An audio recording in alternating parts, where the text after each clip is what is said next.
আচ্ছা, এমন কি কোনো গোপন পদ্ধতি আছে যা দিয়ে যে কোনো নতুন জিনিস খুব দ্রুত আর সহজে শিখে ফেলা যায়? আজকে আমরা ঠিক এই ব্যাপারটাই জানব। জাপান থেকে আসা ৩টে দারুণ সাইকোলজিক্যাল হ্যাকস যা আমাদের শেখার পুরো প্রক্রিয়াটাই বদলে দিতে পারে। চলুন দেখি কি সেই অসাধারণ সিস্টেম।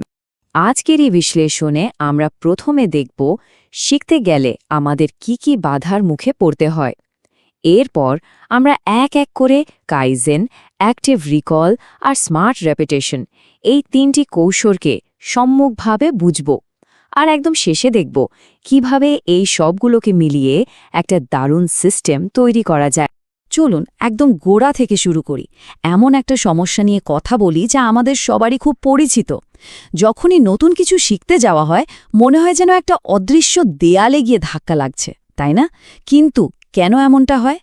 সেটা হতে পারে কোনো নতুন ভাষা শেখা, গিটার বাজানো শেখা বা অফিসের কোনো নতুন সফটওয়্যার শেখা। একটা পর্যায়ে গিয়ে মনে হয় এত চেষ্টা করছি কিন্তু কিছুই তো এগোচ্ছে না। এই অনুভূতিটা কিন্তু খুব কমন। আর এই যে হতাশ লাগছে, মনে হচ্ছে আর সম্ভব না, ব্যাপারটা কিন্তু কোনো বাধা নয়।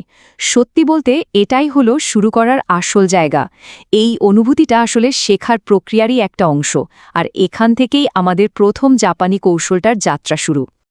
আমাদের শেখার পদ্ধতির মূল ভিত্তিটাই হবে এই কাইজেন মাইন্ডসেট। এটা হলো ক্রমাগত মানে কন্টিনিউয়াসলি নিজেকে আরও উন্নত করার একটা দারুণ দর্শন। দেখুন, কাইজেন কিন্তু রাতারাতি কোনো বিশাল পরিবর্তনের কথা বলে না। এর মূল আইডিয়াটা হলো একবারে বড় একটা লাফ না দিয়ে প্রতিদিন একটু একটু করে এগোনো, ছোট ছোট পদক্ষেপ কিন্তু লাগাতার। এই বিখ্যাত কথাটা তো আমরা সবাই শুনেছি, তাই না? এটাই কিন্তু কাইজেন ফিলসফির একদম সার কথা। পুরো রাস্তাটা দেখে ভয় না পেয়ে শুধু প্রথম স্টেপটার দিকে মনোযোগ দিলেই হলো।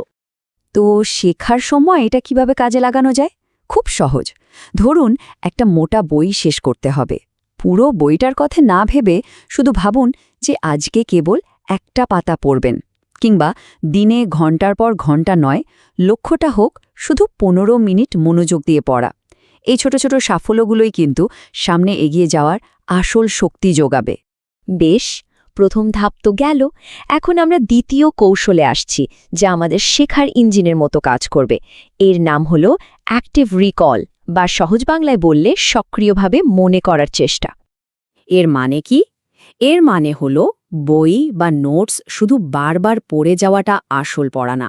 আসল পড়া হলো বইটা বন্ধ করে যা পড়া হলো সেটা নিজে নিজে মনে করার চেষ্টা করা। কারণ মস্তিষ্ককে যখন কোনো তথ্য খুঁজে বের করার জন্য খাটতে হয়, তখন সেই তথ্যের জন্য মেমোরিতে একটা পাকা রাস্তা তৈরি হয়ে যায়। পার্থক্যটা কিন্তু বিশাল। একদিকে আছে প্যাসিভ লার্নিং, যেমন শুধু নোটস রিডিং পড়া বা লেকচার শোনা, এতে ব্রেন খুব একটা খাটে না। আর অন্যদিকে আছে অ্যাক্টিভ লার্নিং, যেখানে ব্রেনকে কাজ করতে হচ্ছে, যেমন কোনো টপিক না দেখে ব্যাখ্যা করা বা প্রশ্ন সমাধান করা। আর এই খাটুনিতেই কিন্তু আসল শেখাটা হয়। এটা প্র্যাকটিস করা কিন্তু খুবই সহজ। ৩টা স্টেপ। প্রথমত, কোনো একটা টপিক পড়ুন বা লেকচার দেখুন। দ্বিতীয়ত, বই বা নোটস পুরোপুরি বন্ধ করে দিন। আর সবশেষে যা শিখলেন সেটা নিজের ভাষায় কাউকে বোঝানোর মতো করে বলুন অথবা লিখে ফেলুন। যেখানে যেখানে আটকে যাবেন শুধু সেই জায়গাগুলো আবার দেখে নিন। ব্যাস। বেশ, আমরা আমাদের শেষ এবং তৃতীয় কৌশলে চলে এসেছি। এটা নিশ্চিত করবে যে আমরা যা শিখছি তা যেন আমাদের স্মৃতিতে পাকাপাকিভাবে গেঁথে যায়। নামটা একটু কঠিন শোনালেও আইডিয়াটা খুবই সিম্পল। কোনো কিছু শেখার পর সেটা বারবার বা ঘন ঘন রিভাইজ না করে একটা নির্দিষ্ট ব্যবধান দিয়ে রিভাইজ করা। যেমন আজকে যা শিখলেন তা কাল একবার, তারপর ৩ দিন পর আরেকবার, তারপর হয়তো ১ সপ্তাহ পর রিভাইজ করলেন। এই তথ্যটা একটু চমকে দেওয়ার মতো, তাই না? আমরা নতুন যা কিছু শিখি তার প্রায় অর্ধেকই ১ ঘন্টার মধ্যে ভুলে যাই যদি সেটাকে ঝালিয়ে না নিই।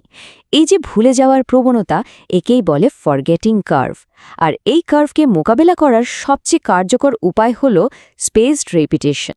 এখানে একটা স্যাম্পল শিডিউল দেখা যাচ্ছে। দেখুন, রিভিউ করার মাঝখানের গ্যাপগুলো কিন্তু আস্তে আস্তে বাড়ছে। প্রথমে ১ দিন পর, তারপর ২ দিন, তারপর 4 দিন।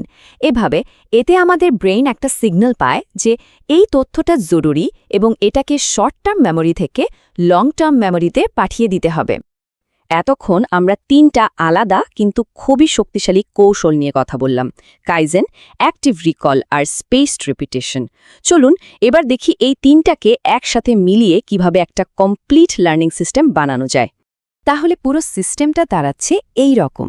প্রথমে কাইজেন ব্যবহার করে বড় একটা লক্ষ্যকে ছোট ছোট ভাগে ভাগ করে নেওয়া। এরপর অ্যাক্টিভ রিকল ব্যবহার করে প্রতিদিন কার্যকরভাবে পড়া। আর সব শেষে স্পেসড রিপিটেশনের মাধ্যমে সেই শেখাটাকে স্মৃতিতে পাকা করে নেওয়া। এই 3টা যখন একসাথে কাজ করে তখন শেখার প্রক্রিয়াটা অসাধারণভাবে কার্যকর হয়ে ওঠে। দেখুন, এই কৌশলগুলো জানা থাকলে যে কোনো কিছু শেখার ভয়টা কিন্তু অনেকটাই কেটে যায়, পথটা অনেক বেশি পরিষ্কার হয়ে যায়। এখন প্রশ্ন হলো, এই নতুন শক্তিকে কাজে লাগিয়ে কোন কঠিন স্কিলটা এবার শেখা হবে, কোন নতুন দুনিয়ার দরজা খোলা হবে, সেই সিদ্ধান্তটা কিন্তু আপনার।